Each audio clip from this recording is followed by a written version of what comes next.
Welcome to this little, I guess, E3 kinda edition of Action Video Game Talk. On this one, I'm going to be discussing the Xbox E3 press conference. Now, there will be further episodes, well, a couple more episodes covering the other E3 events, although there's going to be some that I'm not going to cover because 1, boring, 2, annoying, 3, what the fuck, and I don't always have the time. So, let's hop into the Xbox one. Now, with this press conference, they kind of kick it off with the whole, oh yeah, this is the Project Scorpio. Well, guess what? It is now called Xbox One X.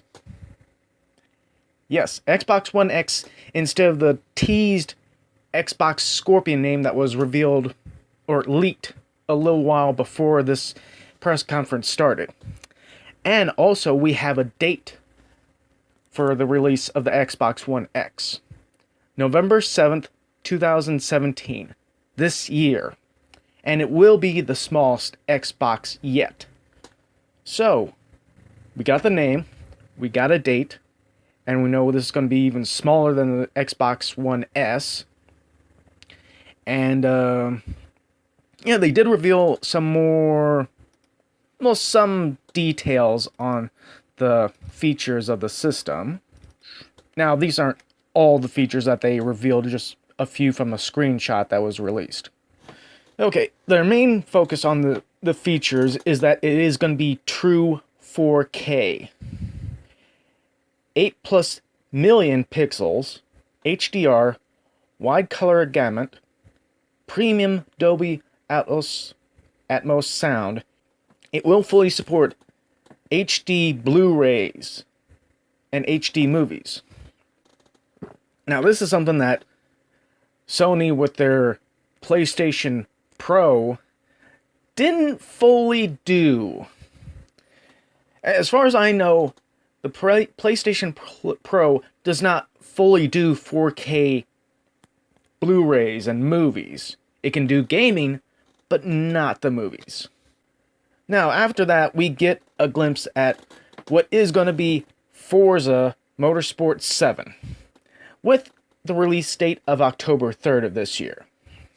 From there, we go to Ancient Egypt. I got a feeling what this is going to be. So, it's revealed as Assassin's Creed Origins, the Birth of a Brotherhood. Now, there was a lot of stuff leaked already about Ancient Egypt being the background for Assassin's Creed Origin.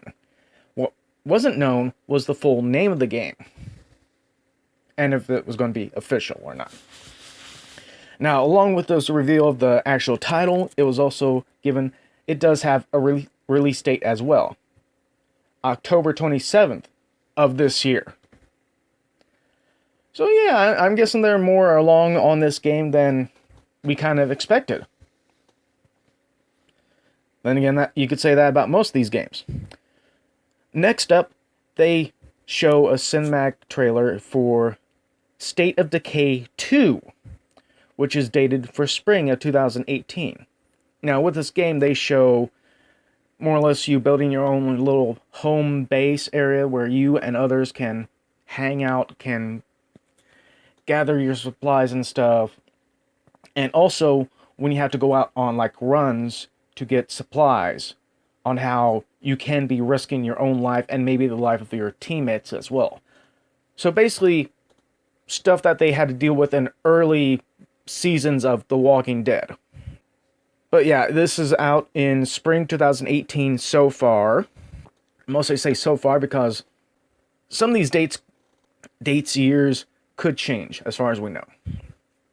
Then we go over to Minecraft. How? Why? I don't know.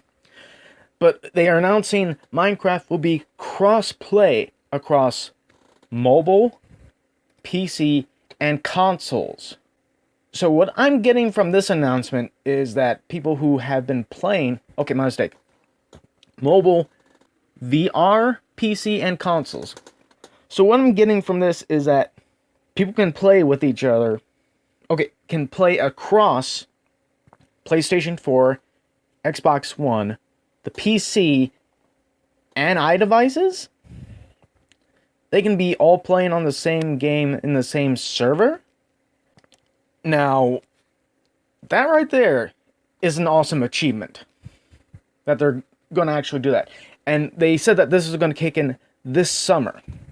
Now, I'm sure you can probably go on to like Mojang's website or some of these IGN Game Informer and see if they give more details on a specific date. But the fact that it's going to be all crossplay is something that they did have done with Rocket League.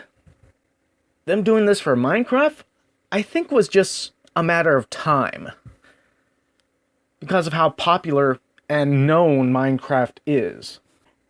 Also, because of the Xbox One X, there's going to be a free 4K update this fall for Minecraft.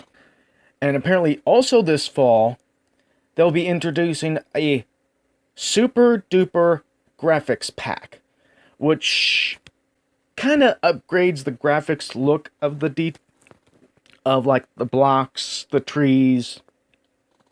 So it looks a little more realistic than just the blocky 8-bit type, or maybe more 16-bit. But and this is a nice little add-on. I know I'm kind of curious about how much the price is going to be on this graphics pack. Because of this announcement, or these two announcements, I did kind of hop back into bringing up the Minecraft on my PlayStation 4 again, which I haven't touched in a long while. And I kind of looked around, it's like, I wonder how this would look with that super duper graphics pack. Now, the plus side, they do actually have a little teaser trailer out there that you can see and look at how much of a improvement the graphics looks with that super duper pack. Now we have something that was leaked, but we didn't really get much of actual footage for. I forgot if there was a leaked teaser or not, but during the Xbox E3 press conference, we got to look at the Dragon Ball fighting game that was leaked. Although I'm not quite too sure about the name of it. Now, it is supposed to be a 2.5D fighter. How is it 2.5? I can't quite tell you. But it's going to be your standard 3-on-3 team, although not all 3 members on the screen at once. It's going to be switching in and out, probably like the Marvel vs. Capcom games were. But some of the first ones that they showed on it were like Goku, Vegeta, Frieza, Cell, Majin Buu, and the name itself, Dragon Ball FighterZ, there's a Z attached to fighter, but the Z is capitalized for the logo. The website itself is supposed to be www.dragonballfighters.com. There's no capitals either. Now, this game is supposed to be out for PlayStation 4, Xbox One, and Steam. Now, with this, I don't think we got an actual date except for early 2018. So, we have a basic idea of when it would be coming out. This is being made by the people behind, Guilty Gear. I think that's the name of those other fighters games that they do. But it's also being made by way of Bandai Namco as well. So we kind of have 2 companies who have been working on fighting games for a while. And thankfully it's going back to its, even if it's 2.5D, it's still going back to some old style fighting type instead of just, 3D style fighting. Which can be a bit confusing and annoying as fuck. After this, we see, actually a bit of warning. There might be a few things that was revealed in the Xbox press conference that I'm not going to cover in here. So there might be a few things in between that are missing, which is missing because I didn't really give a fuck, or more or less I didn't really give a fuck.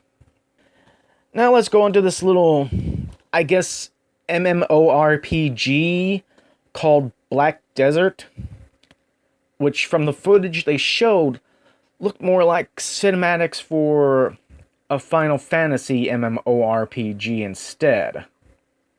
So with that, it's like, guys, this looks like something Square Enix might be seeing you in court for. Now we go to gameplay for Sea of Thieves. Now this is Rare's project that they've been working on for a while. In this one, we more or less have pirates trying to find a certain treasure. In which case, they get on their ship, set out, go to an island, read a map, go into a cave, fight some skeleton guys who are popping out after finding the treasure, and more or less just trying to get back to the frickin' ship. And even the ship is supplying some covering fire to take out some of these skeletons. And then once they get back onto the ship, it goes to a weird transition into a battle against another ship, where you can shoot one of your guys out of a cannon onto the enemy ship, and more or less take it over. This game looks like a hell of a fun game to play. Probably one of the reasons I would probably want to get an Xbox One is to play this fun game. They did reveal that it's supposed to be estimated early 2018 for the Sea of Thieves, so far. Now we get a weird platforming kid-friendly game, at least from what they showed, called Super Lucky's Tale. And as I said, this will look like a kid-friendly, more or less family-friendly platformer game. When they first revealed this, first you start seeing a tail, and it's like, wait, are they making a game for Tails from Sonic the Hedgehog? And it's like, oh, no, it's just another fox-like thing. But yeah, it just looks similar to your standard platformers like Jak and Daxter, Banjo-Kazooie, even like past Super Mario games like what was it, Super Mario Galaxy and 3D Land. I mean, it on a few occasions it showed some type of 2D screen, going from left to right. Other cases it was showing the top-down view. But either way, hey, we got a family-friendly platformer. This will be fun. And Super Lucky's Tale is supposed to be out November 7th, 2017. Oh, speaking of November 7th, guess what? Crackdown 3 is shown. We get, I think the guy's name is Terry Crews. He's a guy that did some of the Old Spice commercials and is known for being an over-the-top actor for some of the commercials and stuff he does. But he's on screen talking about how we need to blow stuff up and shoot stuff up and stuff like that. It's like, okay. And then we get to some of the gameplay footage, I guess. Although it kind of looks like an odd mix between gameplay footage and in the style of a cinematic. But it does look like it's kind of harking back to Crackdown 1. But once again, another game that's going to be set for November 7th of this year. Next up we have what appears to be Life is Strange.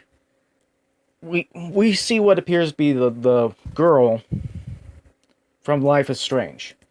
So we assume this is either going to be a sequel or a prequel.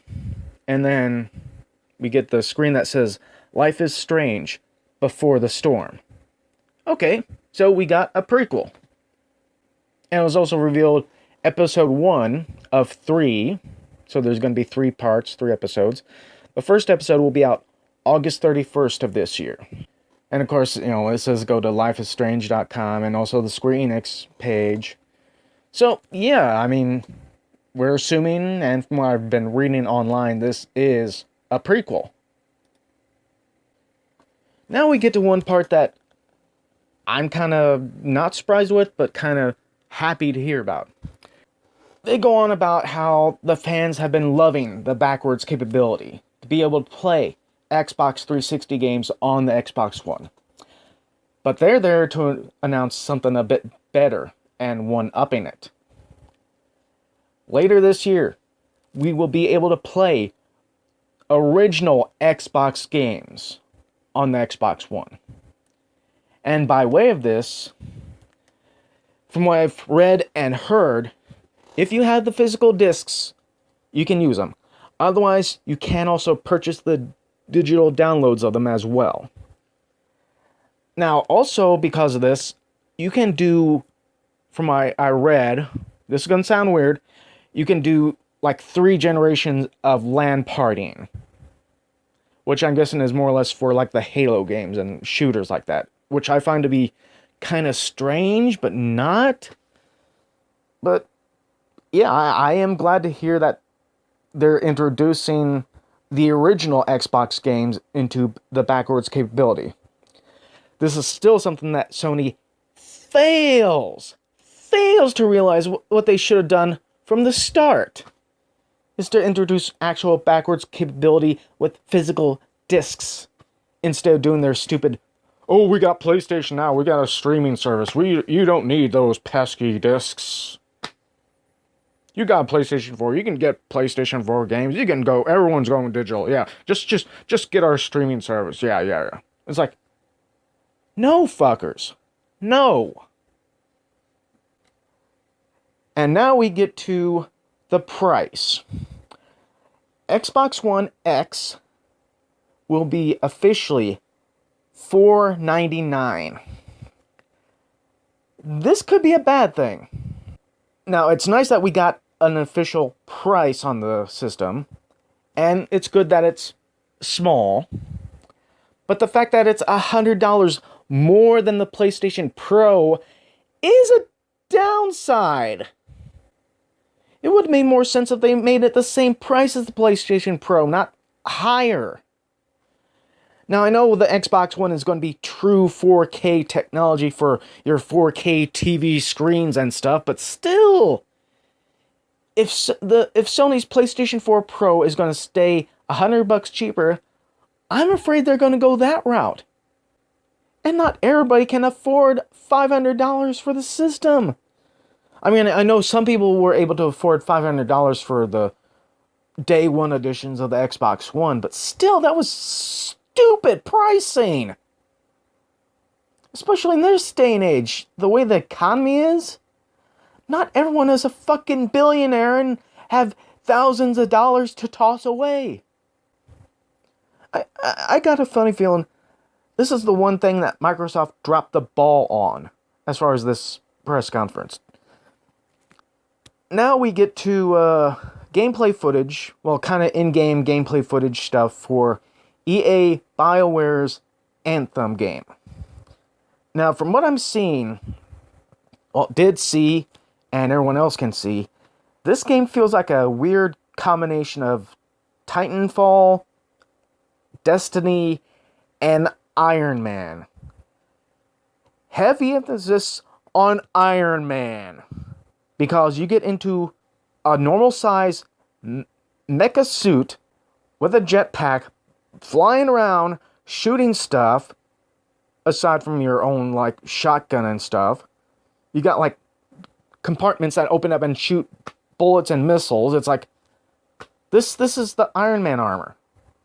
So this is, and because of me saying that, it feels like the Destiny thing, because it looks like people can hop in and out of joining your actual little campaign stuff too.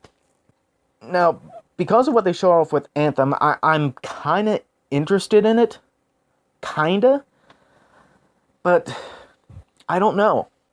I just don't know how I fully feel about this Anthem game. I mean, I could get attached to it. I might not. Overall, the Xbox E3 press conference that they had, or, okay, my mistake, briefing. It was good. It's not as epic as it could have been. I noticed two major Microsoft Xbox franchises was missing from this press conference. Gears of War, as far as like announcements, Gears of War, and Halo. Now, I know the whole Gears of War game came out a couple of years ago, but it doesn't mean that they couldn't have just announced that they were working on another one. And with Halo, there was rumors and leaks about a game called Halo Graveyard or something like that. It wouldn't have taken that much for them to actually come out and say, oh yes, there's going to be a new Halo game. Or give us some other kind of tease for another Halo game. Especially with the new Xbox One X being 4K and stuff like that. But then again, with the whole Master Chief Collection and Halo 5, I'm guessing we're mostly Halo set on the Xbox One. Unless they want to actually reveal the next Halo game soon, which the only downside with that I've been seeing, well, I don't know if I want to say downside, but more or less one thing that I've been seeing lately, it's like days prior to E3, there's been a lot of announcements and reveals and trailers when it's like, motherfuckers, you save this shit for E3 when you're this fucking close. You don't release it days before, a week before. You save that mofo for then. There's some real stupid idiots out there, I swear.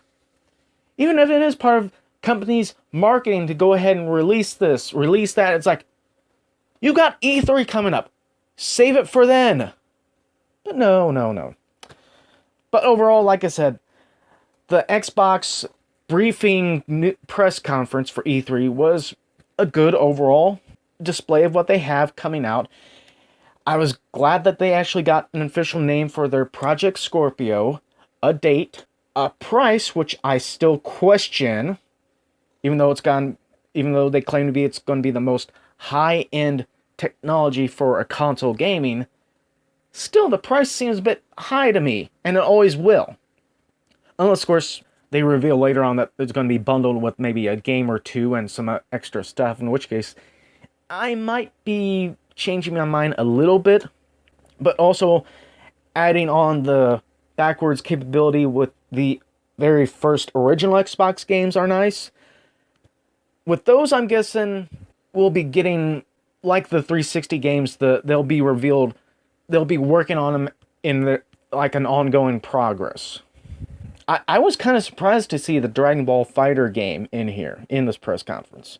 With it being E3, I kind of figure it would be either saved for Sony, since they're mostly doing fighting games, or focusing on fighting games, or if there was an actual, maybe a Bandai Namco E3 press conference. Because it kind of would make more sense over some of these odd press conferences that are made, have been made, and will be made. And I'm mostly looking and staring a hole through Devolver Digital, because I watched through their stupid, idiotic E3 press conference. What the fuck, assholes? I mean, I kind of understand it being possibly a parody on E3 press conferences of the past, but it's like, what, you just announced maybe 2 or 3 actual games, and then the rest was just a weird parody of E3 press conferences. And stupid parodies at that. But anyway, that's going off onto another subject. After this, I'm going to be trying to record an action video game talk for the Bethesda one, even though that one was a bit strange with their Bethesda land. After that, hopefully for the PlayStation one, and after that, hopefully for the Nintendo one. That isn't officially part of the E3 press conferences. It's its own little digital event. Weird, I know. So, Until then, bye.